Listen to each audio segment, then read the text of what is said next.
हाँ साथियों नमस्कार। आज हम संसद की पिछली क्लास से थोड़ा और आगे बढ़ते हैं।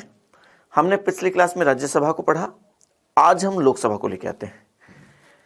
और आप जानते हैं राज्यसभा की तुलना में लोकसभा थोड़ा ज्यादा विस्तृत है, थोड़ा ज्यादा इसका जो मामला है थोड़ा सा ज्यादा लंबा है।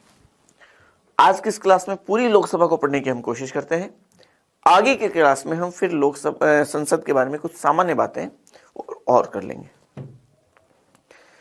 देखिए, लोकसभा की जब आप बात करते हैं तो लोकसभा का मतलब कौन सा सदन है?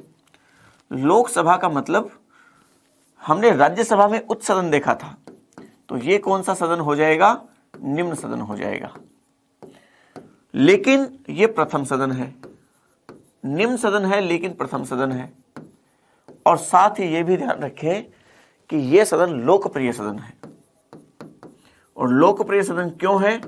क्योंकि ये जनता का सदन है, जनता को प्रतिनिधित्व दिया गया लोकसभा में, जबकि राज्यसभा राज्यों का प्रतिनिधित्व करता है।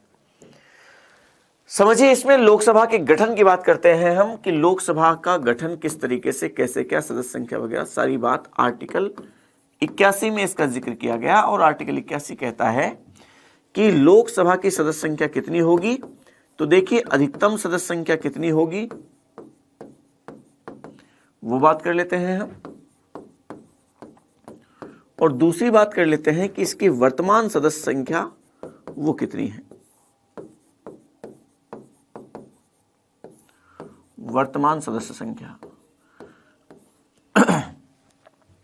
तो इसकी अधिकतम सदस्य संख्या आर्टिकल 81 में दी गई है और उसमें कहा गया कि 530 सदस्य वो राज्यों से होंगे। जम्मू कश्मीर के बनने से पहले की स्थिति की बात है, ये ध्यान रखना है। अधिकतम की बात तो 530, वर्तमान में क्या है वो हम बात कर लेंगे, जम्मू कश्मीर के बनने के बाद की स्थिति क्या रही है। तो आर्टिकल 81 में कहा गया है अधिकतम सदस्य संख्या के बारे में कि 530 सदस्य तो कहां से आएंगे? वो राज्यों से आएंगे। और 20 सदस्य आएंगे, वो कहां से आएंगे? वो केंद्र शासित प्रदेश से, यूटी से आएंगे। निर्वाचित सदस्य हैं ये यूटी से, केंद्र शासित प्रदेश से। और ये सारे के सारे सदस्य निर्वाचित की बात है। तो अधिकतम इसकी सदस्य संख्या 550 का जिक्र किया गया संविधान में आर्टिकल 81 में। समझ रहे हैं बात? जबकि वर्तमान सदस्य संख्या की बात करें तो जम्मू कश्मीर जब राज्य था तब तो 530 में से 530 सीटें राज्यों की थी। लेकिन चूंकि अब जम्मू कश्मीर बन गया है केंद्र शासित प्रदेश, तो 6 सीटें जो वहां की थी वो हो जाती है यहां पे कम।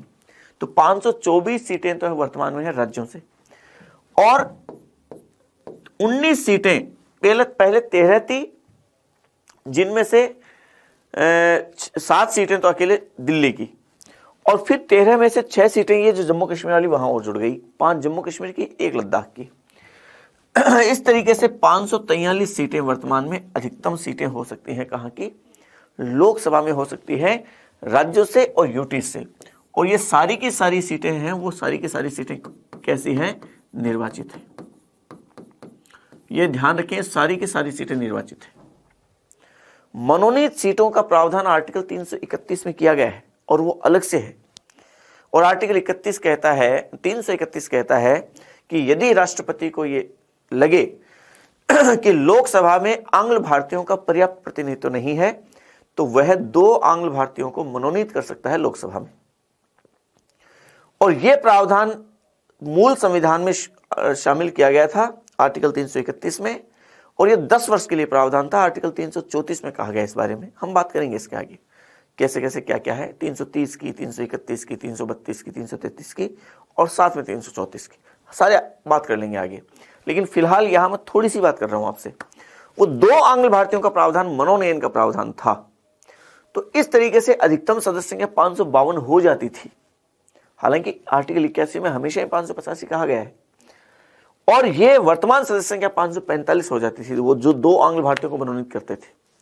लेकिन 104वां संविधान संशोधन जो अभी किया गया, क्योंकि आप जानते हैं 10 साल के लिए प्रावधान था, और हर 10 वर्ष बाद में जो सीटें, उसके लिए जो आरक्षण का प्रावधान है वो हर 10-10 वर्ष से बढ़ाया जाता रहा। तो 2009 में 95वां संविधान संशोधन किया, 2020 तक बढ़ा दिया 2010 से। 2020 आया तो फिर 104वां संविधान संशोधन किया। SC ST के लिए जो आरक्षण के प्रावधान थे वो तो बढ़ा दिए, 10 वर्ष 2030 कर दिया, लेकिन एंग्लो इंडियन के लिए जो प्रावधान थे 2 सीटों का जो मनोनयन का प्रावधान था उसके लिए अवधि को बढ़ाया नहीं गया। तो 2020 में वो प्रावधान निष्प्रभावी हो गए। हालांकि आर्टिकल 331 अभी भी है, लेकिन उसके प्रावधान निष्प्रभावी है, लागू नहीं है। इस बारे में हम थोड़ी आगे बात करते हैं। तो ये सदस्य संख्या है वर्तमान में लोकसभा की। अब देखिए, लोकसभा की वर्तमान सदस्य संख्या 543 और अधिकतम सदस्य संख्या 530, लेकिन ये सीटें कैसे कैसे बढ़ी, किस तरीके से बढ़ी। तो हम जब मूल संविधान की बात करते हैं तो मूल संविधान में आप इस बात को समझिए कि मूल संविधान में लोकसभा की टोटल सीटों का प्रावधान कितना था, 500 सीटों का प्रावधान था कि लोकसभा की 500 सीटें होंगी मैक्सिमम। प्रावधान होने का मतलब मैक्सिमम सीटों की बात है। वर्तमान में जो 550 है, यहां 500 सीटों का प्रावधान था। 7वां संविधान संशोधन किया गया, और जब 7वां संविधान संशोधन किया गया और यह किया गया 1956 में, तो इस प्रावधान के माध्यम से किया क्या गया, अब चूंकि 7वें संविधान संशोधन द्वारा राज्य और केंद्र शासित प्रदेश हो गए, तो अब इसमें 500 सीटें तो रख दी गई राज्यों की और साथ में 25 सीटें कर दी गई केंद्र शासित प्रदेश की। सीटें बढ़ के हो गई 525। समझ पा रहे हैं आप? ये राज्यों की सीटें हैं, ये केंद्र शासित प्रदेशों की 25 सीटें और कर दी। अब क्या हुआ कि एक संविधान संशोधन और हुआ, 31वां संविधान संशोधन, और यह संविधान संशोधन होता है 1973 में। और इस संविधान संशोधन द्वारा राज्यों की सीटें बढ़ाकर 525 कर दी और केंद्र शासित प्रदेशों की, चूंकि कई केंद्र शासित प्रदेश राज्य बन गए थे, इसलिए इनकी सीटें बढ़ा, संख्या कम करके 25 से कम करके 20 कर दी और सीटें बढ़ के हो गई 545। फिर देखिए 1987 में जब गोवा और दमन दीव राज्य बने, गोवा राज्य बना, दमन दीव केंद्र शासित प्रदेश बना, गोवा एवं दमन दीव पुनर्गठन अधिनियम,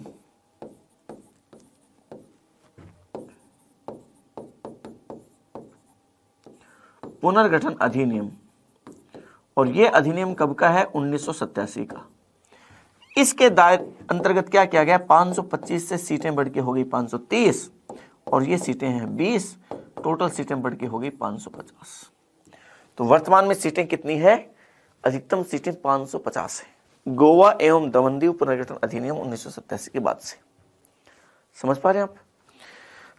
देखिए, हम आगे एक बिंदु इसका पढ़ते हैं, बहुत महत्वपूर्ण बिंदु है लोकसभा में, उसको ध्यान रखें। और उसमें ध्यान रखें, ये है परिसीमन। एक बिंदु आता है परिसीमन का। इस परिसीमन के बिंदु को अगर आपने लोकसभा में समझ लिया तो मैं ये समझता हूं कि आप लोकसभा की सब बातों को बहुत आराम से समझ लेंगे। ये परिसीमन एक ऐसा बिंदु है जिसमें थोड़ा सा जोर आता है।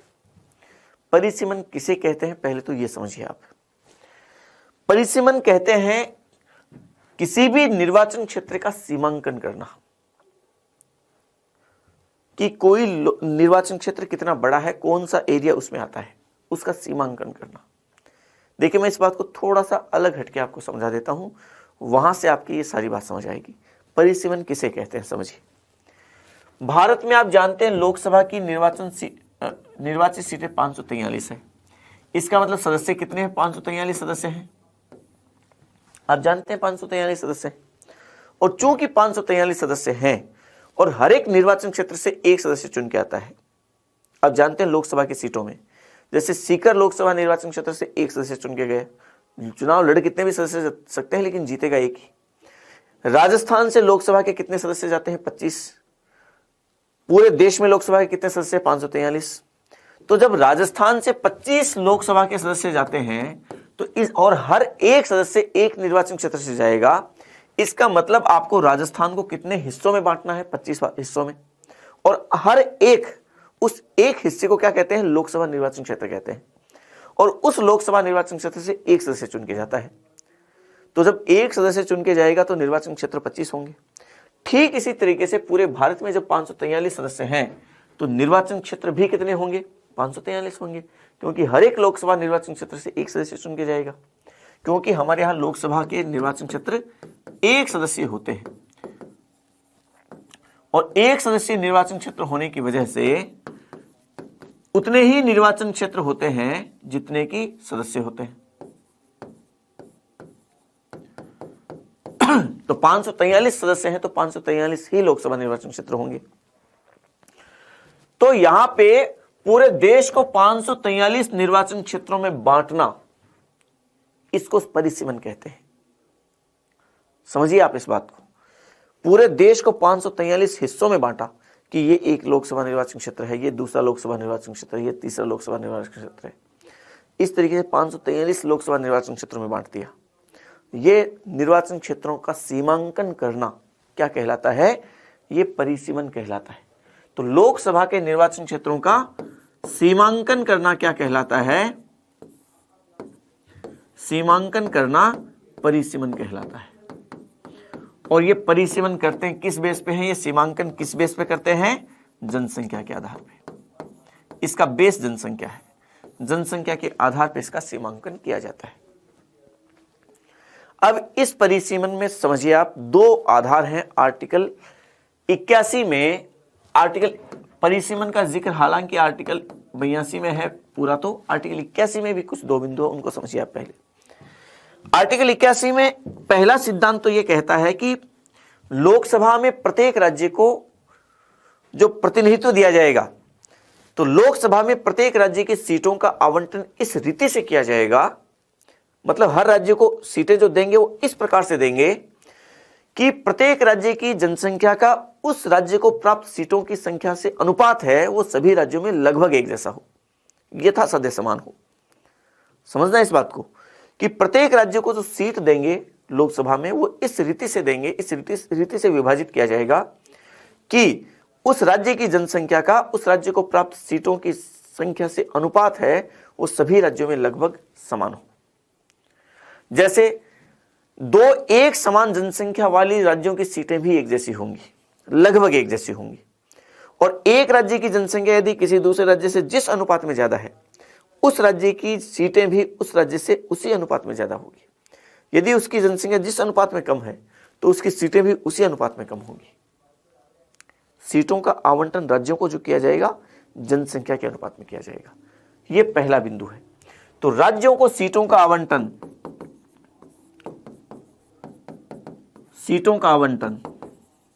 इस रीति से किया जाएगा कि उसकी जनसंख्या का और उसको प्राप्त सीटों का आवंटन, सीट है वो जो सीटों का आवंटन वो उसका अनुपात वो क्या हो, सभी राज्यों में यथासाध्य समान हो। यह पहला बिंदु है। दूसरा बिंदु यह क्या आ गया कि प्रत्येक राज्य में वो जो प्रत्येक राज्य में निर्वाचन क्षेत्र हैं लोकसभा के, उस निर्वाचन क्षेत्रों में इस रीति से उसे विभाजित किया जाएगा कि प्रत्येक निर्वाचन क्षेत्र की जनसंख्या का उसे प्राप्त सीटों की संख्या से अनुपात उस राज्य में यथासाध्य एक जैसा हो। मतलब एक राज्य में भी जब वो निर्वाचन क्षेत्र बांटे जाएंगे, वो निर्वाचन क्षेत्रों को जो बांटा जाएगा वो इस रीति से बांटा जाएगा कि सभी निर्वाचन क्षेत्रों की जनसंख्या लगभग बराबर हो, वो यथासाध्य समान हो। समझ रहे हैं आप? तो इसका मतलब दूसरे बिंदु में निर्वाचन क्षेत्रों की जनसंख्या है वो लगभग एक जैसी होगी, लगभग बराबर होगी, ये कहा गया है। ये आर्टिकल 81 में कहा गया है। समझना, ये 2 बिंदु दिए गए हैं कि किस तरीके से होगा। और ये आर्टिकल 81 में फिर लिखा गया नीचे कि ये दोनों ही नियम ऐसे राज्यों पे लागू नहीं होंगे, ऐसे राज्यों पे लागू नहीं होंगे जिन राज्यों की जनसंख्या 60 लाख से कम है। ये ध्यान रखना, ऐसे राज्यों पर ये दोनों नियम लागू नहीं होंगे जिसकी जनसंख्या 60 लाख से कम है। ये इसलिए किया गया ताकि छोटे राज्यों को भी वहां पे प्रतिनिधित्व दिया जा सके लोकसभा में, क्योंकि यदि उस नियम से चलेंगे तो छोटे राज्य जिनकी जनसंख्या बहुत कम है उनको तो बेचारों को फिर प्रतिनिधित्व मिलेगा ही नहीं। तो इसलिए उनको भी प्रतिनिधित्व मिले, इसलिए ये कहा गया ये नियम उन राज्यों पर लागू नहीं होगा। तो 2 नियम है, एक तो राज्यों को सीटें जनसंख्या के अनुपात में मिलेगी, दूसरा निर्वाचन क्षेत्रों में जो बांटा जाएगा वो इस प्रकार से बांटा जाएगा कि सभी निर्वाचन क्षेत्रों की जनसंख्या लगभग बराबर हो। इस तरीके से समझ रहे हैं आप? ये परिसीमन का पहला आधार समझिए आप। पहली बात तो परिसीमन किसे कहते हैं? निर्वाचन क्षेत्रों का सीमांकन करना, और सीमांकन किस आधार पे करना, जनसंख्या के आधार पे करना। और जनसंख्या के आधार पे ये दो चीजें कर दी, राज्यों को सीटें जनसंख्या के आधार पे दे दी, निर्वाचन क्षेत्रों का सीमांकन जनसंख्या के आधार पे कर दिया, बराबर बराबर जनसंख्या। ठीक है, चलिए इसके आगे समझिए आप आगे की बात। आर्टिकल 82 कहता है कि ये जो जनसंख्या है जिसकी बात आप कर रहे हैं, ये जनसंख्या का मतलब क्या है, इस जनसंख्या का मतलब प्रत्येक जनगणना के बाद में ऐसा किया जाएगा। प्रत्येक जो जनगणना है, जो हाल ही में जो जनगणना की गई है, जो किसी भी चुनाव के जस्ट पहले जो जनगणना की गई, उस जनगणना को आधार माना जाएगा, उस जनगणना के आधार पे और ये किया जाएगा। समझ रहे हैं आप। और आर्टिकल 82 ने आगे कहा, एक बात तो ये कही, एक बात ये कही कि प्रत्येक जनगणना के बाद संसद क्या करेगी, संसद एक विधि बनाएगी और उस विधि बनाकर इसके लिए ये क्या करने के लिए, परिसीमन करने के लिए, परिसीमन करने के लिए एक प्राधिकारी की नियुक्ति करेगी। प्राधिकारी शब्द लिखा गया, एक प्राधिकारी की नियुक्ति करेगी। प्राधिकारी मतलब अथॉरिटी, मतलब कोई आयोग का गठन करेगी। यहां आयोग समझ लीजिए। तो संसद कानून बनाएगी और संसद कानून बनाकर एक आयोग का गठन करेगी, और संसद ने कानून बनाया फिर इसके अकॉर्डिंग, और कानून बनाकर क्या किया, इस संसद ने पहला परिसीमन अधिनियम बनाया 1952 में, दूसरा परिसीमन अधिनियम बनाया 1962 में, तीसरा परिसीमन अधिनियम बनाया 1972 में। क्योंकि हर जनगणना के बाद, क्योंकि प्रत्येक जनगणना के बाद ऐसा होना था, तो संसद प्राधिकारी बनाती रही और ऐसा तय करती रही। समझ रहे हैं आप। तो इस तरीके से आप समझना, जब आर्टिकल 82 में लिखा गया कि प्रत्येक जनगणना के बाद में संसद विधि बनाकर चूंकि प्राधिकारी की नियुक्ति करेगी, विधि बनाकर एक प्राधिकारी की नियुक्ति करेगी, और इस प्राधिकारी का मतलब आयोग का गठन करेगी, तो संसद ने प्रथम परिसीमन अधिनियम बनाया, और प्रथम परिसीमन अधिनियम मतलब विधि है। ये संसद विधि बनाएगी तो ये विधि है, ये प्रथम परिसीमन अधिनियम 1952, और इसके तहत जो आयोग बना इस विधि के तहत, वो पहला परिसीमन आयोग,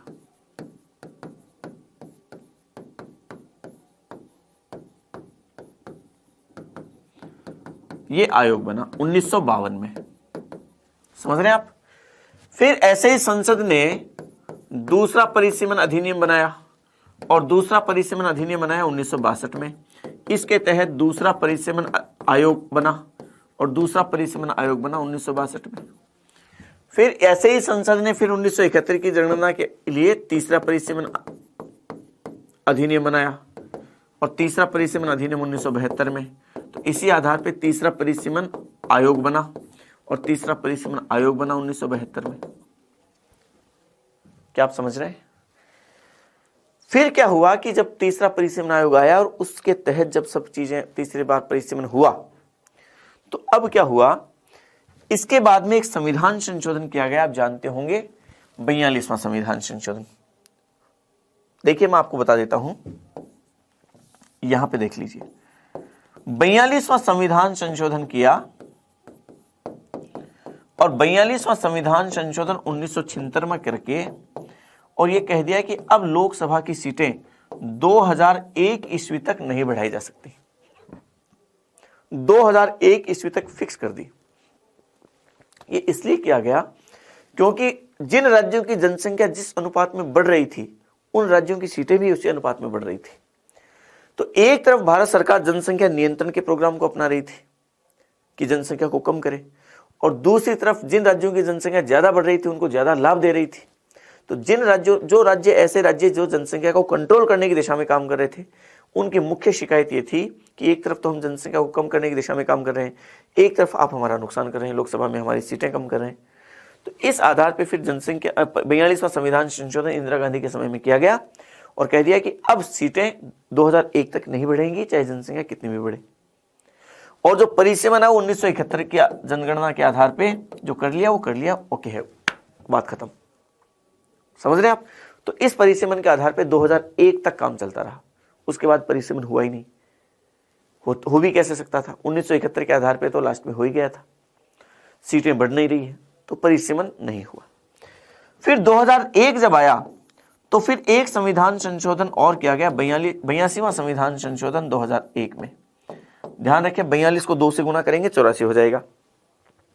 और 2000 में ये संविधान संशोधन करके अब कह दिया कि ये सीटें 2026 तक नहीं बढ़ेंगी। यहां 76 से 25 साल 2001 किया, या फिर 2001 से 25 साल और कर दिए, 2026 तक नहीं बढ़ेंगी। लेकिन साथ में यह कहा कि लेकिन सीटें तो नहीं बढ़ेंगी, लेकिन परिसीमन 1991 की जनगणना के आधार पर किया जा सकता है। इससे पहले जनगणना 1991 में ही हुई थी, 2001 वाली तो अभी चल रही थी। तो परिसीमन 1991 की जनगणना के आधार पर किया जा सकता है, सीटें तो नहीं बढ़ेगी। फिर परिसीमन करने का क्या मतलब हुआ, तो जैसे मान लीजिए 1971 की जनगणना के आधार पे ये समझिए कि ये 4 सीटें हैं और इनमें बराबर बराबर जनसंख्या में ही तो बांटा, समझना आप। अब सीटें तो 4 ही रहेंगी, लेकिन 2001 तक ये 30 सालों की में जनसंख्या का वितरण क्या समान रहेगा क्या। मान लीजिए ये 20-20 लाख की जनसंख्या चारों में 1971 में, लेकिन 2001 तक आते आते हो सकता है 20 का यहाँ तो 30 हो जाए, यहाँ 20 का 35 हो जाए, हो सकता है यहाँ पे 20 का 25 रहे और यहाँ हो सकता है 30 रहे। तो अब यहाँ पे जो जनसंख्या का वितरण दोबारा करेंगे, जो किस तरीके से करेंगे, तो यहाँ पे बराबर बराबर जनसंख्या वापस आए, तो यहाँ देखिए 25 है, यहाँ 35 है, तो इसकी ये क्षेत्र इसमें शामिल कर देंगे, बढ़ा देंगे थोड़ा, तो जनसंख्या चारों में फिर बराबर बराबर कर देंगे। समझ पा रहे हैं आप। तो यहाँ सीटें तो 4 ही रहेंगी, लेकिन परिसीमन 1991 की जनगणना के आधार पर किया जा सकता है। ये क्या कहा गया, सीटें तो उतनी रहेंगी 2026 तक जैसे 1971 में थी, लेकिन 1991 की जनगणना के आधार पर किया जा सकता है। तो इस बेस पे फिर चौथा परिसीमन आयोग, संसद ने चौथा परिसीमन अधिनियम पारित किया 2001 में, और इसके तहत फिर क्या हुआ 2002 में, और इसके तहत फिर चौथा परिसीमन आयोग आया 2002 में, जिसके तहत क्या होना था, परिसीमन होना था। लेकिन इस आयोग ने काम शुरू किया 2004 से, तब तक 2001 की जनगणना आ गई।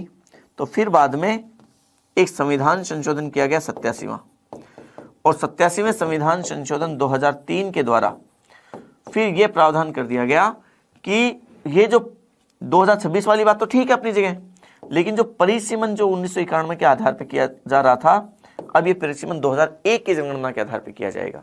तो फिर इस चौथे परिसीमन आयोग ने जो परिसीमन किया वो कौन सी जनगणना के आधार पर किया, वो 2001 की जनगणना के आधार पर किया।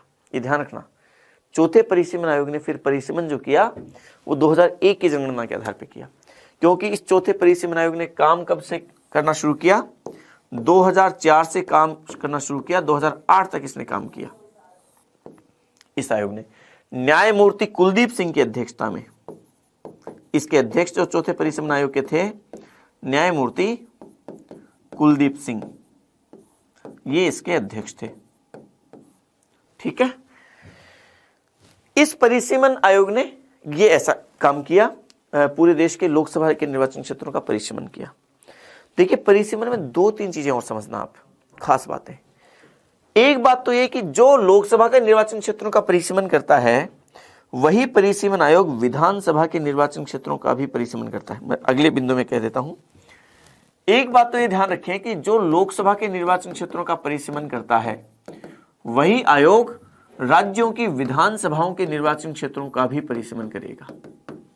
इसका मतलब जो राजस्थान को 25 भागों में बांट रहा है, लोकसभा की 25 सीटें हैं, वही आयोग राजस्थान को 200 भागों में भी बांटेगा। मतलब राजस्थान की लोकसभा के निर्वाचन क्षेत्रों का भी परिसीमन उसी ने किया, तो राजस्थान की विधानसभा के निर्वाचन क्षेत्रों का भी परिसीमन किया। और न केवल राजस्थान, बल्कि ये समझिए कि जो भारत को 543 लोकसभा निर्वाचन क्षेत्रों में बांटता है, वही परिसीमन आयोग भारत को 4120 विधानसभा क्षेत्रों में भी बांटता है। ये समझिए आप। तो लोकसभा के निर्वाचन क्षेत्रों का परिसीमन भी वही आयोग करेगा और राज्यों की विधानसभा के निर्वाचन क्षेत्रों का परिसीमन भी वही आयोग करेगा। एक बात तो ये। दूसरी बात आप ये भी समझिए कि ये जो परिसीमन आयोग है, इस परिसीमन आयोग के जो निर्णय होते हैं, ये निर्णय न्यायिक समीक्षा के परे होते हैं। मतलब इनका न्यायिक पुनरावलोकन नहीं किया जा सकता, इनको न्यायालय में चुनौती नहीं, मतलब न्यायिक समीक्षा नहीं की जा सकती, ये समझ लीजिए आप।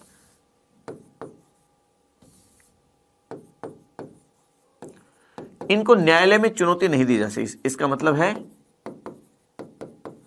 न्यायालय में चुनौती नहीं दी जा सकती। समझ रहे हैं आप? एक बिंदु और ये समझिए कि ये जो परिसीमन आयोग के निर्णय होते हैं, ये निर्णय क्या होते हैं? ये निर्णय आगामी जो लोकसभा है उसके ऊपर प्रभावी होते हैं। वो जो लोकसभा चल रही होती है उसके ऊपर प्रभावी नहीं होंगे। जैसे जो चौथे परिसीमन आयोग ने मान लीजिए 2008 में अपनी रिपोर्ट सौंपी, 2004 से 2008 तक काम तो किया, तो 2008 में जब रिपोर्ट सौंपेगा उसके बाद जो लोकसभा के चुनाव होंगे उसमें वो निर्णय प्रभावी होंगे। जो चल रही लोकसभा, जैसे मान लीजिए 2004 से 2009 तक चल रही थी, तो 2008 में इसने अपनी रिपोर्ट सौंप दी, तो 2008 में जो लोकसभा चल रही थी उस पर इसका प्रभाव नहीं पड़ेगा। 2009 में जो लोकसभा के चुनाव हुए उसमें इसके निर्णय प्रभावी होंगे और इसको न्यायालय में चुनौती नहीं दी जा सकती।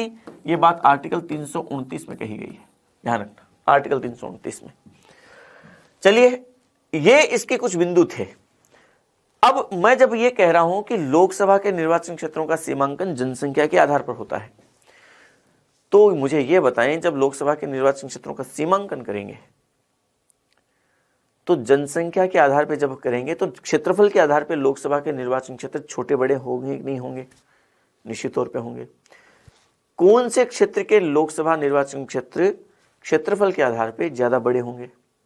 जहां की जनसंख्या घनत्व कम होगा, डेंसिटी कम होगी, और जहां डेंसिटी ज्यादा है, जनसंख्या घनत्व ज्यादा है, वहां के लोकसभा निर्वाचन क्षेत्र छोटे होंगे।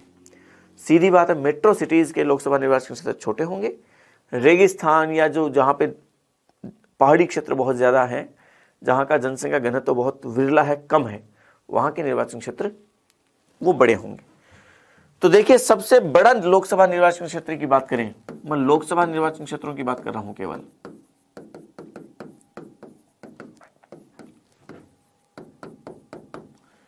तो सबसे बड़े की बात करें अगर क्षेत्रफल के आधार पर, तो सबसे बड़ा लोकसभा निर्वाचन क्षेत्र है लद्दाख। ये कितना बड़ा है? 1,76,266 वर्ग किलोमीटर। आप समझिए इस बात को कि लोकसभा का निर्वाचन क्षेत्र कितना बड़ा है। राजस्थान का वो जो क्षेत्रफल कितना है? 3,42,239, इतना ही तो है। अब ये देखिए 1,76,266, मतलब आधे राजस्थान के बराबर एक ही सीट है लद्दाख की, वहां से एक सदस्य आता है। इतना बड़ा लोकसभा निर्वाचन क्षेत्र है। और ये तो पहले नंबर का सबसे बड़ा है। अगर दूसरे नंबर की बात करें तो बाड़मेर है। बाड़मेर मैं इसलिए बता रहा हूं क्योंकि राजस्थान का है, और ये है वो लगभग 70,000 वर्ग किलोमीटर का है। तो पहले में और दूसरे में ही कितना बड़ा फर्क है, इससे 2.5 गुना बड़ा है, ये समझ सकते हैं आप। पहले में और दूसरे में कितना बड़ा डिफरेंस है। तीसरे नंबर पे आपके कच्छ है, गुजरात। चौथे नंबर पर पूर्वी अरुणाचल प्रदेश, और 5 नंबर पर पश्चिमी अरुणाचल प्रदेश। ये 5 बड़े लोकसभा निर्वाचन क्षेत्र है। अगर सबसे छोटे की बात करें तो देखिए चांदनी चौक।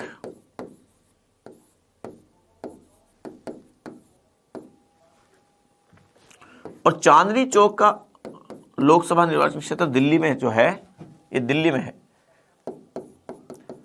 ये 10 वर्ग किलोमीटर का है।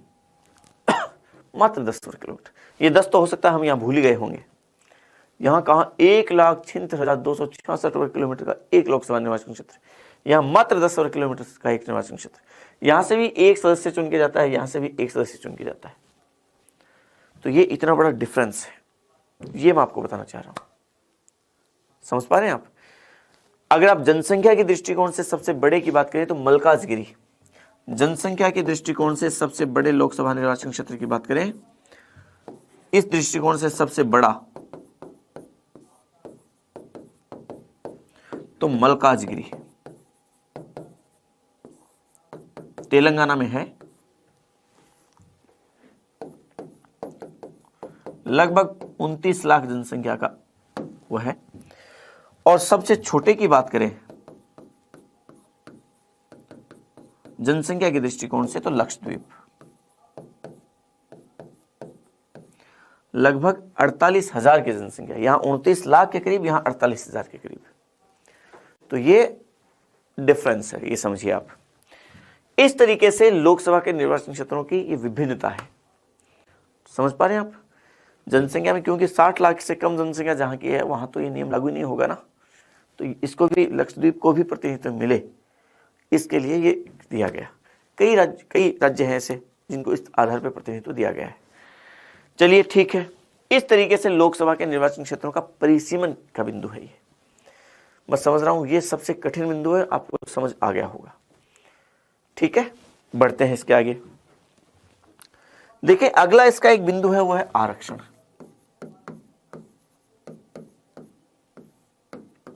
इस आरक्षण के बिंदु को समझिए, आर्टिकल 330 में है और आर्टिकल 334 में भी है। दो बिंदु है इसमें, दोनों आर्टिकल्स हैं। आर्टिकल 330 और 334 दोनों को समझिए पहले, उसके बाद हम आगे समझते हैं बात। देखिए हमारे यहां आरक्षण जो दिया गया आर्टिकल 330 में एससी और एसटी का आरक्षण दिया गया है। लोकसभा में जो आरक्षण दिया गया एससी को दिया गया और एसटी को दिया गया, और ये किस आधार पर दिया गया? राज्य की जनसंख्या में एससी और एसटी की जनसंख्या के अनुपात में,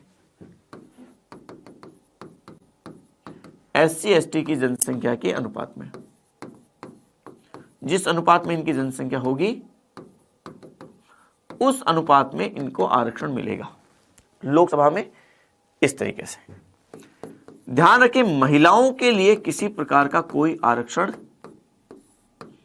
नहीं। आरक्षण का प्रावधान महिलाओं के लिए केवल पंचायती राज में है और नगर पालिकाओं में। लोकसभा, विधानसभा कोई आरक्षण नहीं है, जबकि राज्यसभा और विधान परिषद में तो एससी एसटी का आरक्षण भी नहीं, आरक्षण का प्रावधान ही नहीं। समझिए आरक्षण का जो प्रावधान दिया गया, इस आधार पे हम बात करें तो एससी की कुल सीटें लोकसभा में कितनी है? एससी की टोटल सीटें जो लोकसभा में प्रदान की गई वो कितनी है? तो ध्यान रखें 84 सीटें हैं। और एसटी की सीटें जो लोकसभा में प्रदान की गई वो कितने हैं? 47 है। एससी की सीटें 84 हैं, एसटी की सीटें 47 हैं। अगर सबसे ज्यादा सीटों की बात करें तो एससी की सबसे ज्यादा सीटें यूपी में है। कितनी सीटें? 17 सीटें। और एसटी की सबसे ज्यादा सीटें एमपी में, मध्य प्रदेश में है। कितनी सीटें? 6 सीटें। एससी की सबसे ज्यादा सीटें यूपी में है, उत्तर प्रदेश में। एसटी की सबसे ज्यादा सीटें मध्य प्रदेश में है, 6 सीटें। हम अगर राजस्थान की बात करें तो राजस्थान में एससी की सीटें कितनी हैं? 25 में से 4। और एसटी की सीटें कितनी हैं? 3। एससी की सीटें कहां कहां, कौन कौन सी हैं? तो देखें, गंगानगर, बीकानेर, भरतपुर और करौली धौलपुर। करौली धौलपुर की दोनों की मिला के एक सीट है। तो इस तरीके से 4 सीटें हैं। एसटी की बात करें तो एसटी की एक तो है दौसा, एक है उदयपुर और एक है डूंगरपुर बांसवाड़ा।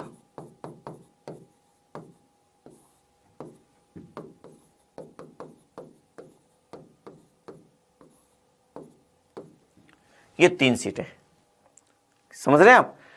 देखिए दौसा में मीणा बाहुल्य है, यहां भील बाहुल्य है, यहां भील बाहुल्य है। तो जहां एसटी की जनसंख्या ज्यादा है वहां ये सीटें दी गई है। तो इस तरीके से राजस्थान में सीटों का प्रावधान ये है। अब ये आरक्षण कितने समय तक रहेगा, ये आर्टिकल 334 में कहा गया है कि कितने समय तक ये आरक्षण रहेगा। और 334 में मूल संविधान में 10 वर्ष का प्रावधान था। ये 10 वर्ष के प्रावधान की बात है, मूल संविधान की बात बता रहा हूं आपको। और मतलब 1960 तक था। 1960 है, उससे पहले फिर वहां कह दिया गया 20 वर्ष के लिए, मतलब 1970 तक। 1917 है, उसके पहले उस लिए संविधान संशोधन करके वहां 30 वर्ष लिख दिया। मतलब हर 10-10 साल के लिए इसको बढ़ाया जाता रहा। 2009 में 95वां संविधान संशोधन किया और इस 95वें संविधान संशोधन 2009 के द्वारा इसका आरक्षण की अवधि 2010 से बढ़ाकर कितनी कर दी गई? 2020 कर दी गई। फिर 2020 में 104वां संविधान संशोधन किया गया और इसके आरक्षण की सीमा SC/ST की बढ़ाकर 2020 से बढ़ाकर 2030 कर दी गई। तो वर्तमान में आरक्षण कब तक लागू है? 2030 तक है। ये ध्यान रखना आपको, 2030 तक लागू रहेगा SC/ST का आरक्षण संसद में, लोकसभा में और विधानसभाओं में। ये 2030 तक कर दिया गया 104वें संविधान संशोधन द्वारा। लेकिन ध्यान रखें, इस 104वें संविधान संशोधन की खास बात यह है कि आर्टिकल 331 में जो प्रावधान था वो प्रावधान आगे नहीं बढ़ाया गया है। 2020 में ये वहीं पे निष्क्रिय हो गए हैं। इसकी बात अभी हम मनोनयन की बात करेंगे, वहां कर लेंगे। तो मैं समझ रहा हूं कि आपकी यहां तक की सारी बात समझ आ गई होगी। देखिए, आप एक जगह कंफ्यूज होंगे, और कहां पे होंगे? आपसे पूछेंगे कि लोकसभा की सीटें अब कब तक नहीं बढ़ाई जा सकती। वो 2026 आपको याद है, पक्के तौर पे आप 2026 याद कर लेंगे। बाई चांस आपसे पूछ लें कि आरक्षण की, लोकसभा में आरक्षण की अवधि वो अब कब तक बढ़ा दी गई है, तो आपको उसमें भी 2026 याद रह सकता है, जबकि आरक्षण में हर 10 वर्ष से बढ़ता है, वो ध्यान रखें। तो 10 के गुणक में है 60, 70, 80, 90, 2000, 2010, 2020, 2030 तक। ये 10 के गुणक में बढ़ता है, तो 2026 10 के गुणक में आता ही नहीं है। तो यहां आरक्षण की अवधि में ध्यान रखें 2030 तक है। तो आरक्षण में शायद ये बात आपके समझ आ गई होगी। देखिए, आरक्षण के बाद में हम बात करते हैं लोकसभा की सीटों की। हमने राज्यसभा की सीटें याद की थी, अब लोकसभा की सीटें याद करते हैं। लोकसभा की सीटें भी देखिए बहुत आराम से है, आसान सी है। आप में से कई लोगों को राज्यसभा की सीटें याद होगी पिछली क्लास में। अब आप में से कई लोग सोच रहे हैं कि राज्यसभा की सीटें याद होगी, अब लोकसभा की सीटें यदि अगर मैंने याद करने की कोशिश की तो लोकसभा की सीटें तो याद होगी नहीं, राज्यसभा वाली भी भूल जाऊंगा। लेकिन देखिए, मेरा मानना है कि राज्यसभा की याद की गई सीटें आपकी लोकसभा की सीटें याद करने में अड़चन पैदा नहीं करेगी, बल्कि आपकी मदद करेगी। वहां देखिए, आपने 31, 19, 18, 16, 12 ऐसे याद की थी ना, वो अगर आपके याद है तो यहां पे भी वैसे उसी क्रम में चलेंगे हम, थोड़ा सा बस अंतर मिलेगा। लेकिन फिर भी मैं पूरी सीटें लिख देता हूं, जितनी आपको याद होती है कर लीजिए, नहीं होती कोई खास बात नहीं। सबसे पहले 80 सीटें, कौन? उत्तर प्रदेश। वहां 31 सीटें थी उत्तर प्रदेश की, यहां 80 सीटें हैं। वहां देखिए 31 के बाद में 19, एक बड़ा गैप है, यहां पे भी एक बड़ा गैप है। 80 के बाद सीधे आइए 48 पे, और यहां महाराष्ट्र, वहां पे भी महाराष्ट्र। 19 के बाद में 18 पे तमिलनाडु। लेकिन राज्यसभा की सीटें तो 1950 में तय होगी, वो तय हो गई, कोई कुछ नहीं बढ़ा है। जबकि लोकसभा में जो सीटें हैं वो 10-10 वर्ष से जो परिसमन किया गया और जिस तरीके से आगे बढ़ी, उस लोकसभा की सीटें बढ़ी भी तो है ना, वैसे उन राज्यों की सीटें बढ़ गई जहां की सीट जनसंख्या जिस अनुपात में बढ़ी। तो उत्तरी भारत और दक्षिण भारत के जब आप तुलना करते हैं तो आप पाते हैं कि उत्तर भारत की सीटें, जनसंख्या ज्यादा बढ़ी राज्यों की, तो यहाँ की सीटें भी ज्यादा बढ़ गई। दक्षिण भारत के राज्यों की चूंकि जनसंख्या धीमी गति से बढ़ी, तो लोकसभा की सीटें भी धीमी गति से बढ़ी। तो यहाँ पे तमिलनाडु जो दक्षिण भारत का राज्य है वो यहाँ पे पिछड़ गया। अब देखिए, वहां 31, 19, फिर 18 पे तमिलनाडु, इसको छोड़ दीजिए, 18 के बाद 16 पे, पहले बिहार फिर बंगाल। अब देखिए, ध्यान रखें, जहां पे आपने राज्यसभा की सीटें याद की थी, मैंने एक से ज्यादा राज्य थे, जहां पे जो राज्य मैंने बिहार लिखा है फिर बंगाल लिखा है, तो उल्टा चलना है। अब यहाँ पे बाद वाला राज्य पहले आएगा, ये पहले वाला बाद में आएगा। तो यहाँ बिहार और बंगाल लिखा है मैंने, तो इसका मतलब यहाँ पहले बंगाल आएगा। तो 48 के बाद में 42 सीटें, और 42 सीटें कहाँ की? पश्चिमी बंगाल की। 16 वाला राज्य एक हो गया और 16 वाला राज्य दूसरा भी हो गया, यहाँ पे बिहार। 16 तक का मामला हो गया, लेकिन 18 वाला एक बाकी है, तो 18 वाले को अब ले आइए, ये तमिलनाडु। 39 सीटें तमिलनाडु की। फिर देखिए 39 के बाद में वहां 16 थी, 18 के बाद में 16 हो गया, 16 तक का मामला पूरा है। 16 के बाद में 12 है कर्नाटक दक्षिण भारत का राज्य। 12 के बाद में 11 में आगम आंध्र प्रदेश, गुजरात, मध्य प्रदेश। अब उल्टा चलना है, पहले मध्य प्रदेश आएगा। तो 39 के बाद में सीधे 29 पे आ जाइए। 29 पे कौन? मध्य प्रदेश। मतलब ये कि 11 वाला एक राज्य आ गया है, 11 वाले 2 राज्य बचे और 12 वाला भी बचा हुआ है, तो 12 वाले को पहले ले आइए। 28 सीटें कर्नाटक की, 12 तक का मामला पूरा, 11 में एक आ गया। अब देखिए 11 में दूसरा ले आइए, आ गए मैं गुजरात, तो देखिए 26 सीटें गुजरात की। अब आ बचा, आ मतलब आंध्र प्रदेश बचा, तो 25 सीटें 2 राज्यों की है। 25 सीटें एक तो है राजस्थान की, और राजस्थान के साथ यहां पे आ जाएगा कौन? आंध्र प्रदेश। तो जहां राजस्थान के साथ राज्यसभा में राजस्थान के बराबर सीटें उड़ीसा की थी, लोकसभा में राजस्थान के बराबर सीटें आंध्र प्रदेश की। फिर देखिए 10 में राजस्थान के साथ उड़ीसा था ना, वहां राजस्थान तो आ गया। अब उड़ीसा की सीट यहां 21 है, उड़ीसा की 21 सीटें। 20 सीटें आपके 20, देखिए 10 के बाद वहां 9 पे केरल है, तो यहां 20 पे केरल हो जाएगा। समझ रहे हैं आप? फिर 7 पे आइए।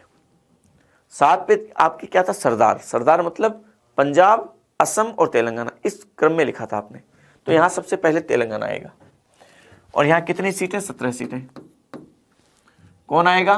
तेलंगाना। तेलंगाना के बाद में आप पंजाब, असम, तेलंगाना की बात की थी, अब असम आगे आ गया, तो 14 सीटें 2 राज्यों की है। तो एक तो है असम की, लेकिन साथ में पंजाब के साथ नहीं है। 7 के बाद में 6 झारखंड, धोनी वाला झारखंड था, तो यहां झारखंड साथ, यहां झारखंड आ जाएगा। अब 7 वाला एक बच गया पंजाब, तो 13 सीटें पंजाब की। 7 तक का मामला पूरा, बल्कि 6 तक का मामला पूरा, झारखंड भी आ गया। 5 पे हरियाणा और छत्तीसगढ़ थे, तो यहां देखिए मैंने हरियाणा पहले लिखा है, छत्तीसगढ़ बाद में लिखा है, तो यहां छत्तीसगढ़ पहले आएगा। तो 11 सीटें छत्तीसगढ़ की और 10 सीटें हरियाणा की।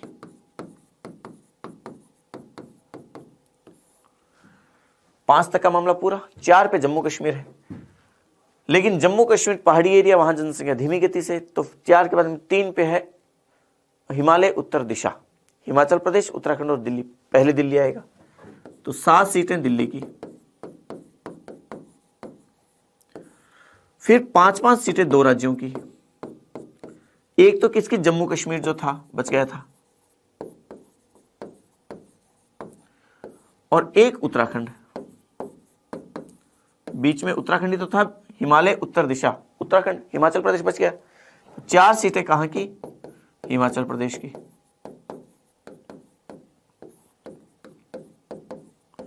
तीन तक का मामला पूरा। 3 के बाद में 1-1 सीटें हैं, तो यहां देखिए 4 के बाद में 2-2 सीटें हैं, और 2-2 सीटें 5 राज्यों की हैं। और 5 कौन से राज्य? पूर्वोत्तर वाले देखिए, याद करिए पहले तो। ऊपर अरुणाचल प्रदेश, मैंने आपको वो नक्शा उस दिन बनवाया था। अरुणाचल प्रदेश के जस्ट नीचे नागालैंड है, नागालैंड को छोड़ दीजिए, मतलब एक को छोड़ना है। नागालैंड के बाद में मणिपुर, तो मणिपुर की 2 सीटें। मणिपुर के जस्ट नीचे मिजोरम है, मिजोरम, तो पहले आपने नागालैंड को छोड़ा, मणिपुर पे आ गए। मणिपुर के बाद मिजोरम आता है, मिजोरम को छोड़ा, आगे चले तो त्रिपुरा आ गया, त्रिपुरा की 2 सीटें। त्रिपुरा के ऊपर बांग्लादेश को छोड़िए, ऊपर चलेंगे तो मेघालय, और फिर एक देखिए गोवा। ये 5 राज्य हैं जिनकी कितनी कितनी सीटें हैं? 2-2 सीटें हैं। फिर 1-1 सीटों वाले राज्य, और 1-1 सीटें कहां कहां की है वो देखिए, मैं आपको यहां बता देता हूं। 1-1 सीटें कहां कहां की? एक तो है सिक्किम की, एक है नागालैंड की, एक है मिजोरम की, 3 तो है ये राज्य। फिर देखिए बाकी के जो केंद्र शासित प्रदेश हैं, दिल्ली आ गया, वर्तमान में 8 हैं, लेकिन दमन दीव और उसको दादरा नगर हवेली को अभी 1 कर दिया गया, इसलिए 8 हो गए, पहले 9 थे। तो 9 में से 1 दिल्ली को हटा दीजिए, बाकी 8 सीटें और, मतलब जिसमें लद्दाख आ गया 1, चंडीगढ़ आ गया 2, आपकी पांडिचेरी आ गया 3, लक्षद्वीप आ गया 4, दादरा नगर हवेली आ गया 5, दमन दीव आ गया 6, अंडमान निकोबार द्वीप समूह आ गया 7, और एक और कौन सा बच गया? 7 ही है क्या? हाँ 7 ही तो है। अच्छा, जम्मू कश्मीर एक केंद्र शासित प्रदेश यहां गया ना, तो 2 केंद्र शासित प्रदेश तो आ गए और 7 यहां पे हो गए। तो यहां पे अलग अलग अगर मैं लिखाना चाहूं तो चलिए लिख ही लीजिए, फिर जब बात ही चली है, लद्दाख,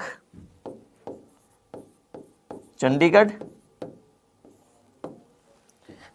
दादर नगर हवेली,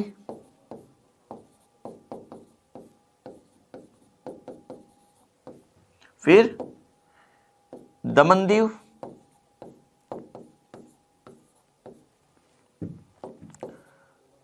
फिर लक्षद्वीप,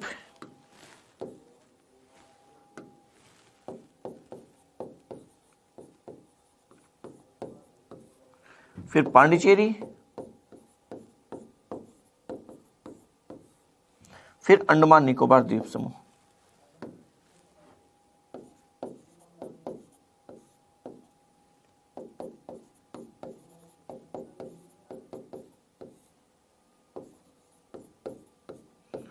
द्वीप समूह। तो इस तरीके से ये आपके पूरे राज्यों की सीटें हैं लोकसभा में। जितना आपको याद रह सकता है उतना कर लीजिए। मेरे ख्याल से टॉप के 4-5 तो आप याद कर ही लीजिए। राजस्थान को याद कर लीजिए, राजस्थान के साथ आंध्र प्रदेश, इसको याद कर लीजिए, थोड़ा सा मोटे मोटे तौर पे थोड़ा सा याद कर ही लीजिए। चलिए ठीक है, आगे देखिए, आगे बढ़ते हैं हम। सीटों के बाद में हम बात करते हैं चुनाव की। हम सीधे चुनाव पे आते हैं। निर्वाचन, लोकसभा के सदस्यों का चुनाव कैसे होता है, और लोकसभा के सदस्यों के अगर निर्वाचन की बात करते हैं तो आर्टिकल 81 में ही कहा गया, लोकसभा के सदस्यों का चुनाव प्रत्यक्ष रूप से होता है। आप जानते हैं प्रत्यक्ष निर्वाचन होता है, इसका सीधा सीधा मतलब क्या है? सार्वभौमिक वयस्क मताधिकार होता है। मतलब प्रत्येक व्यक्ति वोट देगा जो कि वयस्क हो चुका है। और सार्वभौमिक वयस्क मताधिकार का उल्लेख कौन से आर्टिकल में किया गया है? अनुच्छेद 326 में किया गया है। और सार्वभौमिक वयस्क मताधिकार का मतलब मूल संविधान में इसके लिए जो आयु का निर्धारण था वो 21 वर्ष का निर्धारण था मूल संविधान में। लेकिन फिर 61वां संविधान संशोधन किया, और 61वां संविधान संशोधन राजीव गांधी के समय में किया गया 1989 में। और ये करके इस आयु को 21 वर्ष से घटाकर कितना कर दिया गया? 18, न्यूनतम आयु को घटाकर 18 वर्ष कर दिया गया। तो वर्तमान में 18 वर्ष या उससे अधिक आयु का व्यक्ति वो वोट दे सकता है, ये प्रावधान किया गया है। फिर देखिए, गुप्त मतदान होता है, ठीक है। राज्यसभा के चुनाव में खुला मतदान होता है। पद्धति क्या है? First past the post system, ये ध्यान रखें। First past the post system का मतलब जिसको सबसे ज्यादा वोट मिलेंगे वो जीत जाएगा। 100 में से 51 वोट मिलने जरूरी नहीं है, 20 वोट जिसको मिले वो भी जीत सकता है, बशर्ते कि उसे बाकी के लोगों से ज्यादा वोट मिले। बस ज्यादा से ज्यादा वोट, जिसको सबसे ज्यादा वोट मिलेंगे वो जीत जाएगा। जैसे मान लीजिए किसी क्षेत्र की जनसंख्या 1 लाख है, 1 लाख वोटर्स हैं, और वोट दे रहे हैं 80,000 लोग वोट दे रहे हैं, 20,000 लोगों ने वोट नहीं दिया। ए को 80,000 में से 10,000 वोट मिले, और बी से लेकर 10वें नंबर तक के 9 लोगों को, 10 लोग कैंडिडेट खड़े हुए, मिलके 17,000 वोट मिले।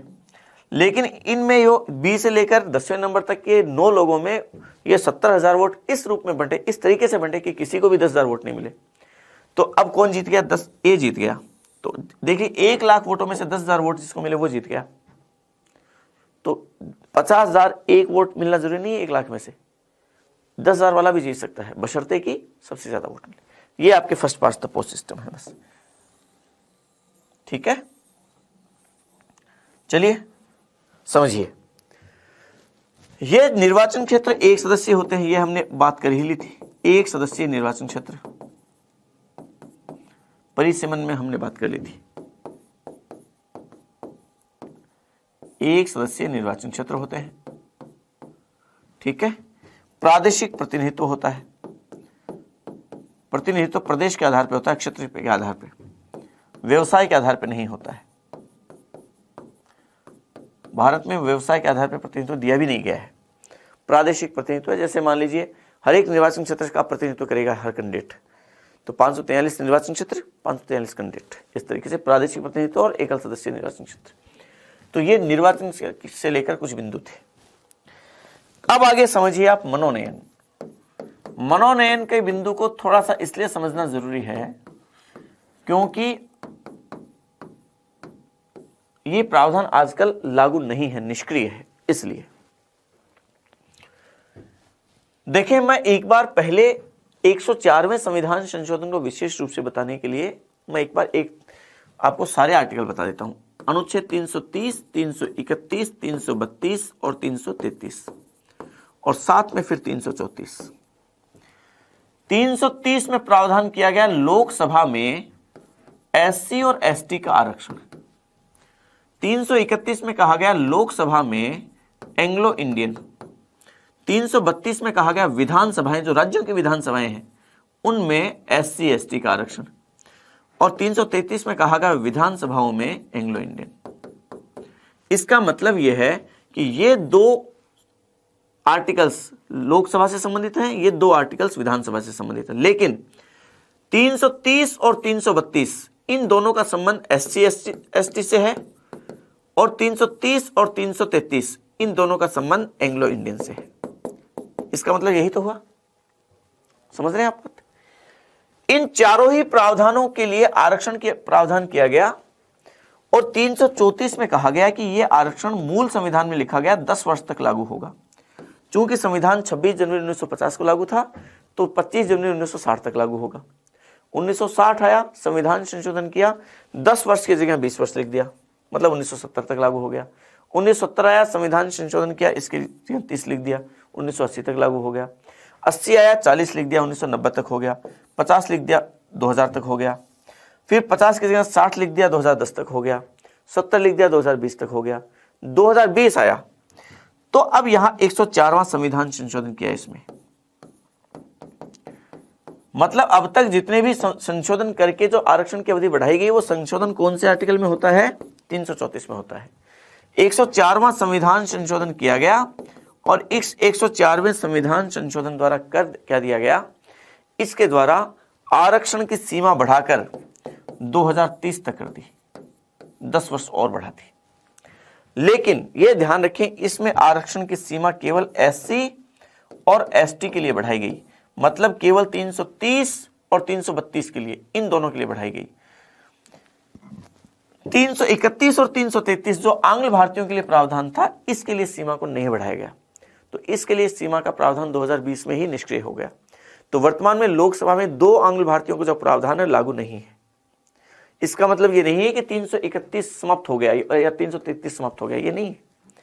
मतलब मान लीजिए 2030 में जाके आगे और लोकसभा या संसदीय संविधान संशोधन करके तो 10 साल अवधि और बढ़ाएगी आरक्षण की, हो सकता है उसमें एंग्लो इंडियन के लिए भी बढ़ा दे तो वापस भी लागू हो सकता है, कोई दिक्कत नहीं है।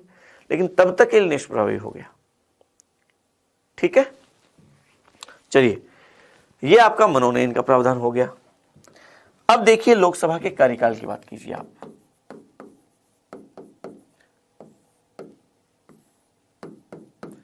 और कार्यकाल का प्रावधान किया गया है आर्टिकल 83 में। तो लोकसभा सामान्यतः 5 वर्ष तक उसका कार्यकाल है। और कब से? उसकी पहली बैठक से, अपनी प्रथम बैठक से 5 वर्ष की अवधि तक वो पद पर उसका कार्यकाल है। इस समय से पहले भी कोई सदस्य अपना त्याग पत्र देकर पद छोड़ सकता है, और यदि वो त्याग पत्र देगा तो किसको देगा? पीठासीन को देगा। पीठासीन मतलब स्पीकर, लोकसभा अध्यक्ष। सदस्य जिसका यदि कोई पद रिक्त हुआ, वो पद रिक्त कैसे कैसे हो सकता है? मृत्यु से हो सकता है, त्याग पत्र से हो सकता है। तो यदि उसमें अयोग्यता आ गई तो हो सकता है। तो यदि पद रिक्त हुआ तो पद रिक्ति की तिथि से 6 माह के अंदर अंदर नए सदस्य का चुनाव होना जरूरी है। नया चुनाव होना जरूरी है। और ये किसी नए सदस्य का चुनाव क्या कहलाता है, इसे उपचुनाव कहते हैं। और इस तरीके से जो चुन के सदस्य आएगा वो शेष कार्यकाल के लिए पद धारण करेगा,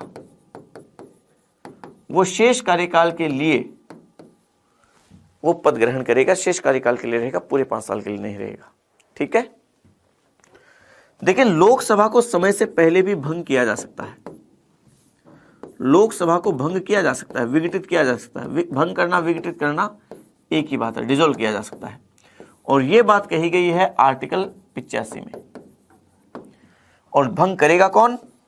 भंग करेगा राष्ट्रपति। किसकी सलाह से? प्रधानमंत्री की सलाह से। लोकसभा को भंग किया जा सकता है, ये ध्यान रखें।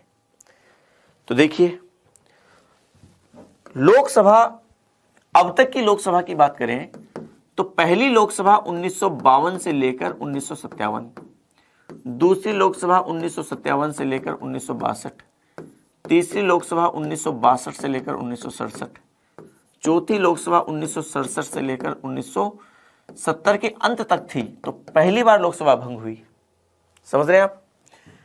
पांचवी लोकसभा 1971 में चुनाव हुए, 1977 तक, ये भी समय से पहले भंग। हालांकि 6 साल दिखाई दे रहे हैं आपको, लेकिन आप जानते हैं इसका कार्यकाल एक बार में 1 वर्ष के लिए जो आपातकाल में बढ़ा सकते हैं वो बढ़ाया गया था। उस 1 साल का कार्यकाल पूरा होने से पहले ही भंग कर दी गई इसको, तो ये भी समय से पहले भंग। फिर छठी लोकसभा 1977 के में चुनाव हुए, 1979 अगस्त 1979 में इसे भंग कर दिया गया, तो ये भी समय से पहले।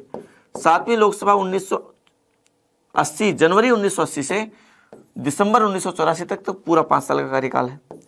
फिर 1984 से लेकर 1989, फिर नवी लोकसभा 1989 से लेकर 1991, समय से पहले भंग।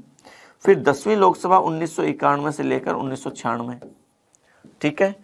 11वीं लोकसभा 1996 से लेकर 1998, समय से पहले भंग।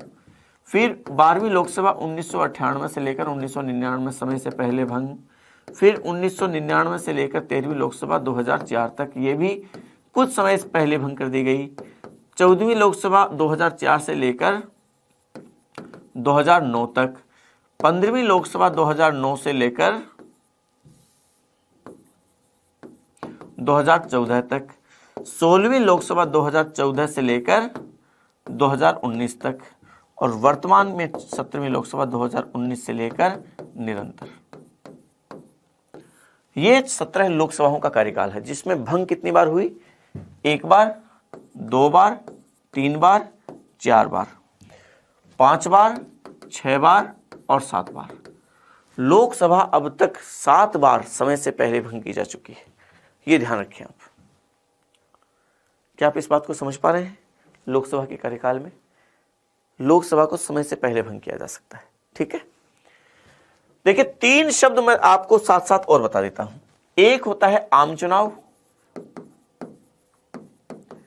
एक होता है मध्यावधि चुनाव, एक होता है उपचुनाव। आम चुनाव तो कौन से चुनाव को कहते हैं कि जो हर 5 साल से जो चुनाव होते हैं लोकसभा के या विधानसभाओं के, उन्हें आम चुनाव कहते हैं। यह आम चुनाव है। मध्यावधि चुनाव किसे कहेंगे? जब कोई लोकसभा समय से पहले भंग हो जाती है, तो अब जो यहां चुनाव होंगे वो मध्यावधि चुनाव है। ये यहां पे जो चुनाव हो वो मध्यावधि चुनाव है, क्योंकि लोकसभा भंग हुई और बीच में चुनाव हुई, तो मध्यावधि चुनाव। पूरी लोकसभा के चुनाव होते हैं, इसमें भी पूरी लोकसभा के चुनाव है, इसमें भी पूरी लोकसभा के सारे सदस्यों के चुनाव है। उपचुनाव किसे कहते हैं? उपचुनाव, मान लीजिए किसी सदस्य का स्थान रिक्त हुआ, किसी सदस्य की मृत्यु हो गई या त्यागपत्र की वजह से किसी सदस्य का स्थान रिक्त हो गया, 1, 2, 5 जितने सदस्यों का, उन सदस्यों के जो चुनाव होंगे वो उपचुनाव है। समझ पा रहे हैं आप? और उपचुनाव से कोई सदस्य चुन के आता है तो वो शेष कार्यकाल के लिए पद ग्रहण करता है। ये आपके लोकसभा के चुनाव है और एक कार्यकाल है। कार्यकाल के बाद देखिए, आप बात कीजिए शपथ की, और शपथ का जिक्र किया गया है आर्टिकल 99 में, हमने लोकसभा राज्यसभा में पढ़ा था। और यह कहता है कि संसद के सदस्य, संसद की बात की गई है कि संसद के सदस्य किसके समक्ष शपथ ग्रहण करेंगे? संसद सदस्य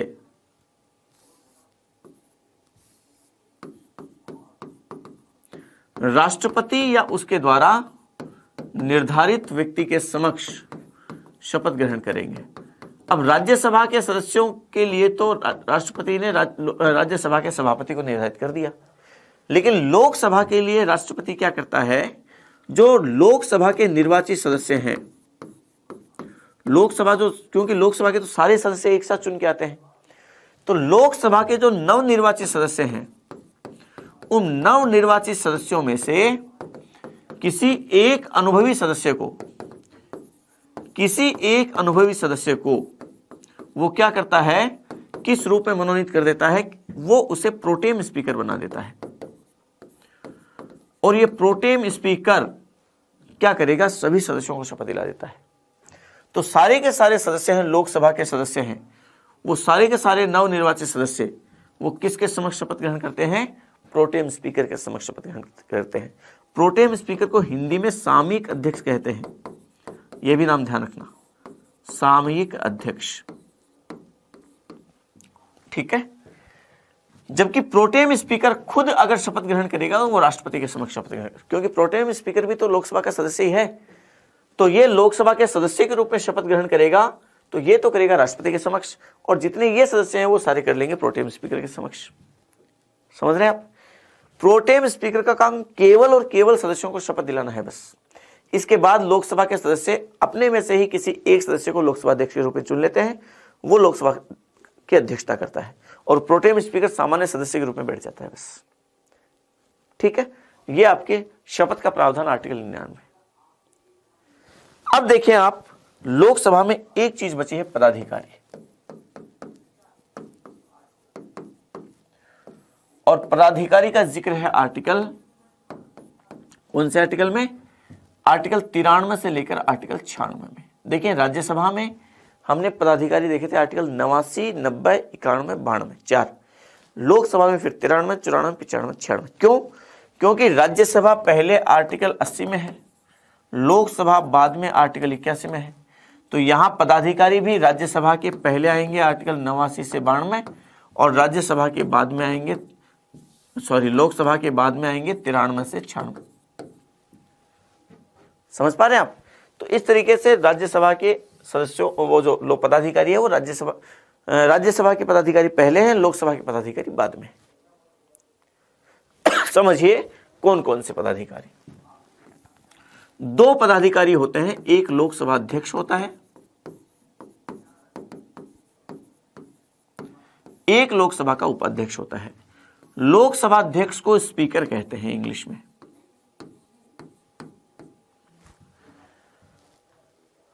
यहां से समझना आप बात को, लोकसभा अध्यक्ष थोड़ा सा इंपॉर्टेंट टॉपिक है, इसको ध्यान से समझना आप। लोकसभा अध्यक्ष में समझिए इस बात को कि लोकसभा अध्यक्ष का चुनाव कैसे होता है। सबसे पहली बात तो ये है, हम पहले सामान्य बातें समझते हैं इसकी। लोकसभा अध्यक्ष का चुनाव लोकसभा के सदस्य अपने में से ही किसी एक सदस्य को लोकसभा अध्यक्ष के रूप में कर लेते हैं। समझ रहे हैं आप? इसका मतलब यह है कि लोकसभा अध्यक्ष वो लोकसभा का सदस्य होता है, ये सदन का सदस्य होता है, ये होता है, वो लोकसभा का ही एक सदस्य होता है, जबकि राज्यसभा का सभापति राज्यसभा का सदस्य नहीं होता है।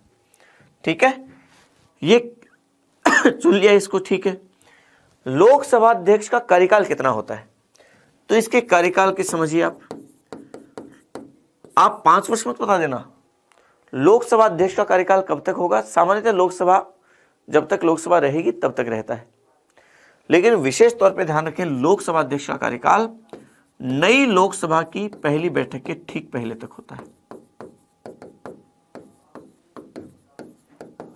पहली बैठक के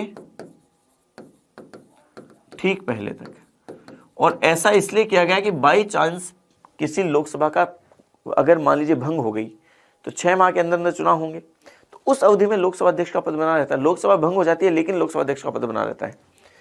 तो वो जो नई लोकसभा, ये लोकसभा पुरानी लोकसभा है, भंग हो गई, नई लोकसभा यहां, तो लोकसभा अध्यक्ष का कार्यकाल कब तक? इस नई लोकसभा की पहली बैठक के यहां ठीक पहले तक रहेगा, ये ध्यान रखिए। ठीक है,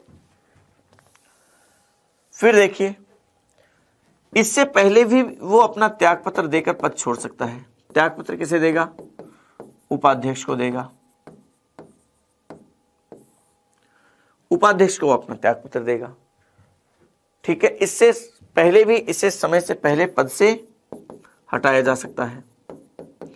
और पद से कैसे हटाया जाएगा? तो आर्टिकल 96 में एक बात कहता है कि पहली बात तो ये कि जिस बैठक में इसे पद से हटाया जाएगा उस बैठक की अध्यक्षता ये नहीं करेगा। 14 दिन की पूर्व सूचना के आधार पर लाए गए उसे पद से हटाने के प्रस्ताव को यदि लोकसभा अपने तत्कालीन सदस्य जो उसके हैं, टोटल सदस्य, कुल सदस्य, उन सदस्यों के बहुमत से, मतलब पूर्ण बहुमत, कुल सदस्य संख्या के बहुमत, कुल के बहुमत से यदि इसके प्रस्ताव को पारित कर दे लोकसभा, तो लोकसभा अध्यक्ष अपने पद से हट जाता है, मुक्त हो जाता है। ठीक है, फिर देखिए लोकसभा अध्यक्ष की शपथ की बात। तो ध्यान रखें, लोकसभा अध्यक्ष इस पद के लिए कोई शपथ नहीं लेता, जबकि वो लोकसभा के सदस्य के रूप में शपथ पहले ले चुका है।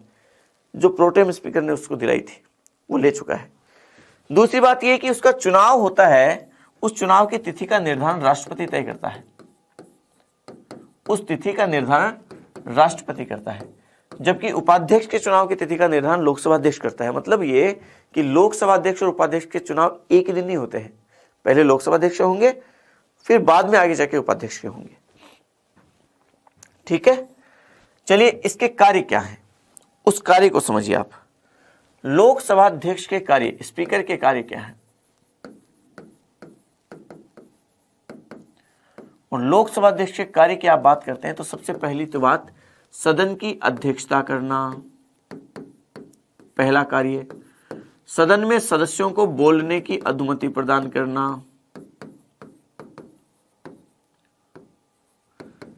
सदन में अनुशासन बनाए रखना, फिर और काम क्या है? सदन में गणपूर्ति को सुनिश्चित करना, फिर और काम क्या है? सदन के नियमों की व्याख्या करना,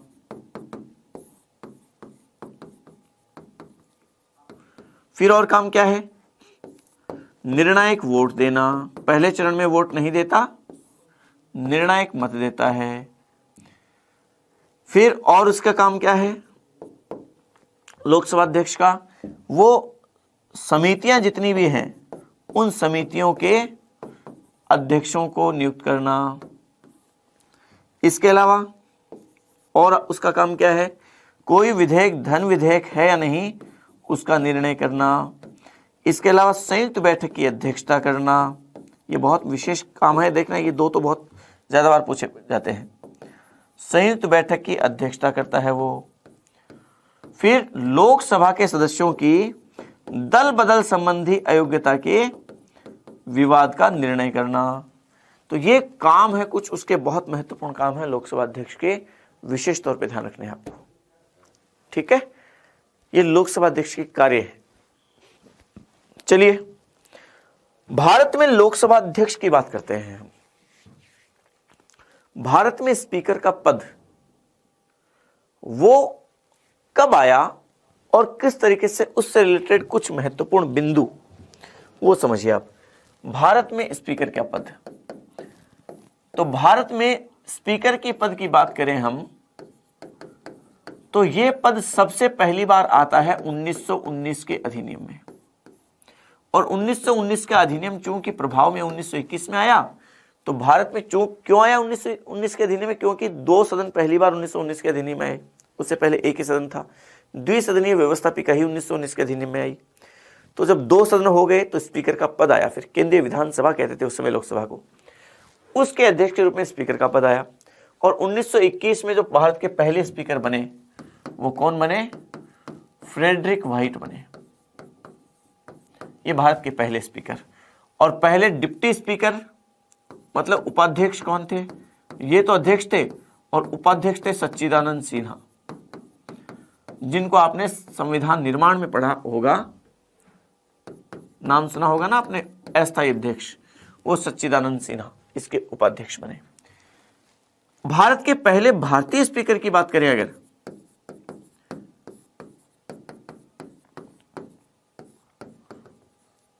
तो पहले भारतीय स्पीकर थे विट्ठल भाई पटेल,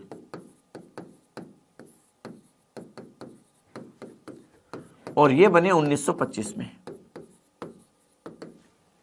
ठीक है, चलिए हम बात करते हैं भारत की आजादी के बाद की। तो भारत के प्रथम स्पीकर स्वतंत्र भारत के, और स्वतंत्र भारत के पहले स्पीकर कौन थे? वो थे मावलंकर थे ना, क्या नाम था उनका पूरा? गणेश वासुदेव मावलंकर। गणेश वासुदेव मावलंकर। और भारत के पहले उपाध्यक्ष कौन थे? मैं प्रथम उपाध्यक्ष की भी साथ में बता देता हूं, हालांकि उपाध्यक्ष हम आगे पढ़ रहे हैं, लेकिन प्रथम उपाध्यक्ष की भी बता देता हूं। वो थे अनंत शयनम अयंगर। ये रीट परीक्षा में पूछा गया था, अभी जो रीट हुई थी 2021 में सॉरी, उसमें पूछा गया था अनंत शयनम अयंगर। फिर देखिए हम बात करते हैं आगे भारत के स्पीकर्स के बारे में। भारत के वर्तमान स्पीकर कौन है?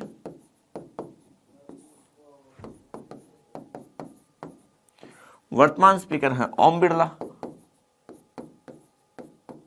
जिनका संबंध राजस्थान से है, कोटा से है।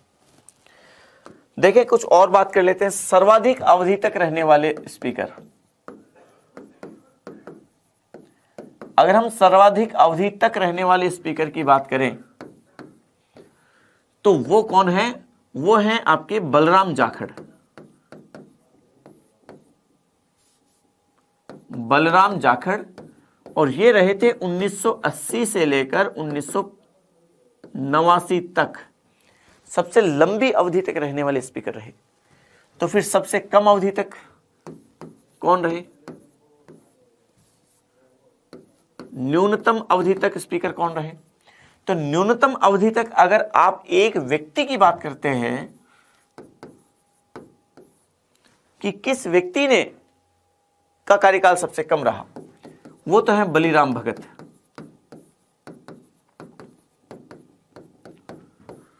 जो 1976 से लेकर 1977 तक रहे थे। लेकिन यदि आप एक कार्यकाल की बात करें,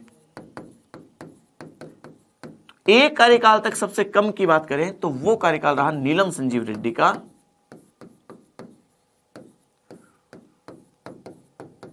और नीलम संजीव रेड्डी 1977 में।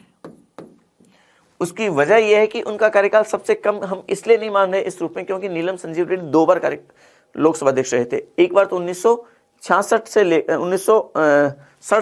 1969 तक, लगभग 2 साल तो वहां रहे थे, और फिर यहां पे रहे थे थोड़े समय के लिए यहां पे। तो वैसे दोनों को मिला के देखते हैं तो ज्यादा हो जाता है। तो एक व्यक्ति के रूप में देखते हैं तो बलिराम भगत का सबसे कम है। लेकिन किसी एक कार्यकाल की बात करें तो नीलम संजीव रेड्डी ने 1977 में केवल कुछ महीनों के लिए वो लोकसभा अध्यक्ष बने थे। बाद में उन्होंने राष्ट्रपति का चुनाव लड़ा था और राष्ट्रपति बन गए थे उस समय। ठीक है, अगर हम भारत की महिला स्पीकर की बात करें तो महिला स्पीकर में देखिए सबसे पहली महिला स्पीकर वो मीरा कुमार, 2009 से लेकर 2014, और दूसरी महिला स्पीकर सुमित्रा महाजन, 2014 से लेकर 2019। ठीक है, ऐसे स्पीकर जिनकी पद पर रहते हुए मृत्यु हो गई, तो ऐसे स्पीकर 2 रहे। एक स्पीकर तो रहे गणेश वासुदेव मावलंकर, गणेश वासुदेव मावलंकर जो रहे थे और जिनकी डेथ हो गई थी 1956 में, और दूसरे रहे जीएमसी बालयोगी,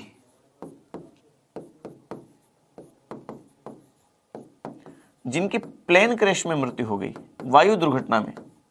इनकी तो बीमारी की वजह से हुई, इनकी वायु दुर्घटना में मृत्यु हो गई 2002 में। तो बाई चांस आ जाए कि वायु दुर्घटना में किसकी मृत्यु हुई, तो वो ध्यान रखें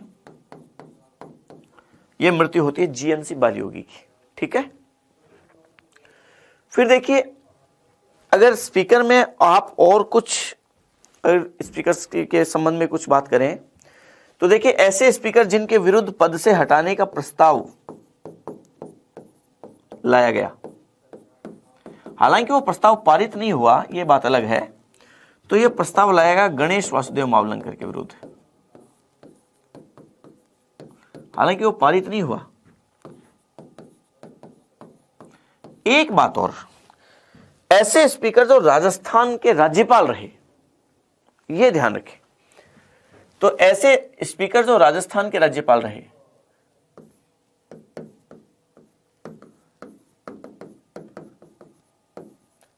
ऐसे स्पीकर में दो स्पीकर के नाम ध्यान रखने। एक तो है आपके कौन, एक तो है आपके सरदार हुकुम सिंह,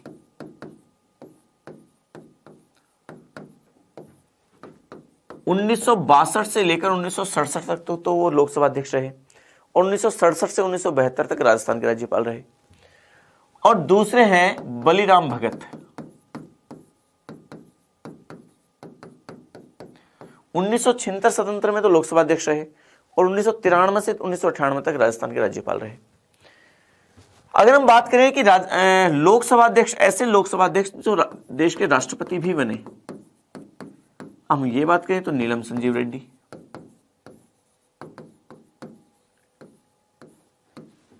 ये राष्ट्रपति भी बने देश के।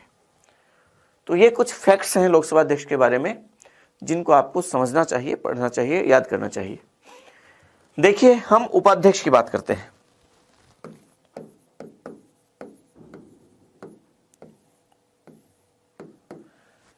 एक बात तो यह कि उपाध्यक्ष का भी चुनाव कौन करते हैं, लोकसभा के सदस्य करते हैं,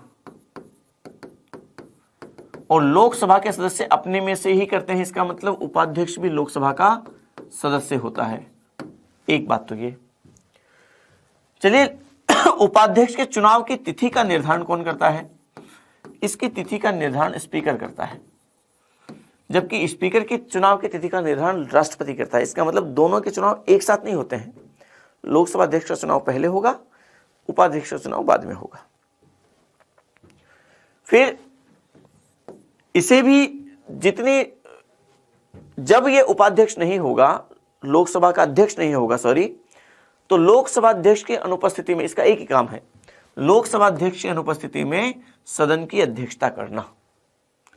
लोकसभा अध्यक्ष जब अनुपस्थित होगा तो वो सदन की अध्यक्षता करेगा। इसका काम केवल एक ही है। अब आपके एक बात और प्रश्न ये बनता है कि यदि अध्यक्ष और उपाध्यक्ष दोनों ही नहीं होंगे तो फिर सदन की अध्यक्षता कौन करेगा? तो ऐसी स्थिति में दो स्थितियां हैं, मैंने राज्यसभा में आपको बता दी थी, लोकसभा में भी वो की वो है कि यदि एक स्थिति तो यह है कि दोनों अध्यक्ष और उपाध्यक्ष दोनों अनुपस्थित हैं, एक स्थिति तो यह है। एक स्थिति है कि दोनों का पद रिक्त है, दोनों का पद ही खाली है, पोस्ट खाली है।